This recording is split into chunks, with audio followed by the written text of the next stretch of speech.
Hi friends, Burripalem మట్టి సాక్షిగా ఆ నటసింహం సూపర్ స్టార్ కృష్ణ గారి వారసత్వం మళ్లీ కదిలి వచ్చింది. శ్రీనివాస్ మంగాపురం చిత్ర బృందానికి బుర్రిపాలెం ప్రజలు అందించిన ఘన స్వాగతం చూస్తుంటే అభిమానం గుండెల్లో ఎంతో పదిలంగా ఉందో అర్థమవుతుంది. ఈ వేడుకల్లో ప్రత్యేక ఆకర్షణగా నిలిచారు జయకృష్ణ ఘట్టమనేని. నాడు కృష్ణ గారు తెలుగు సినిమా చరిత్రను ఎలాగైతే మలుపు తిప్పారో నేడు అదే స్ఫూర్తితో జయకృష్ణ గారు అడుగులు వేస్తున్నారు. బుర్రిపాలెంలో లెజెండరీ సూపర్ స్టార్ కృష్ణ గారి విగ్రహానికి పూలమాలలు వేసి భావోద్వేగంతో ఆయన ఘన నివాళులర్పించారు. బుర్రిపాలెం నుండి తెనాలి వరకు కృష్ణ గారిపై ఉన్న ప్రేమాభిమానాలు తరాలు మారుతున్నా చెక్కు చెదరలేదని ఈ పర్యటన నిరూపించింది. తెనాలిలోని ఐకానిక్ కృష్ణ గారి విగ్రహం సాక్షిగా అక్కడ చేరిన జనసందోహం మధ్య ఒక అద్భుత ఘట్టం ఆవిష్కరమైంది. తన తాతగారైన కృష్ణ గారి నిలువెత్తు విగ్రహం పక్కన నిలబడి చేతుల్లో తన బాబాయ్ సూపర్ స్టార్ మహేష్ బాబు గారి భారీ పోస్టర్ ను పైకెత్తి పట్టుకున్న జయకృష్ణ అభిమానుల్లో పూలకాలు తెప్పించింది. అక్కడ చేరిన వందలాది మంది ఈ అపురూప దృశ్యాన్ని తమ మొబైల్ ఫోన్ లో బంధించారు. కృష్ణ గారి ఆశీస్సులతో ఆయన చూపిన బాటల్లో వస్తున్న శ్రీనివాస్ మంగాపురం సినిమాపై ఇప్పుడు అంచనాలు ఆకాశాన్ని తాకుతున్నాయి. చిత్ర యూనిట్ ను చూడటానికి తరలి వచ్చిన జనసముద్రమే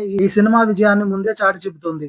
తెలుగు ప్రేక్షకుల గుండెల్లో ఎప్పటికీ నిలిచిపోయే ఒక అద్భుతమైన అనుభూతిని ఇవ్వడానికి శ్రీనివాస్ మంగాపురం సినిమా సిద్ధమైంది. గుర్తుపెట్టుకోండి, ఈ జూలై 30న ప్రపంచ వ్యాప్తంగా థియేటర్లో గ్రాండ్ గా రిలీజ్ కాబోతుంది. Thank you for watching.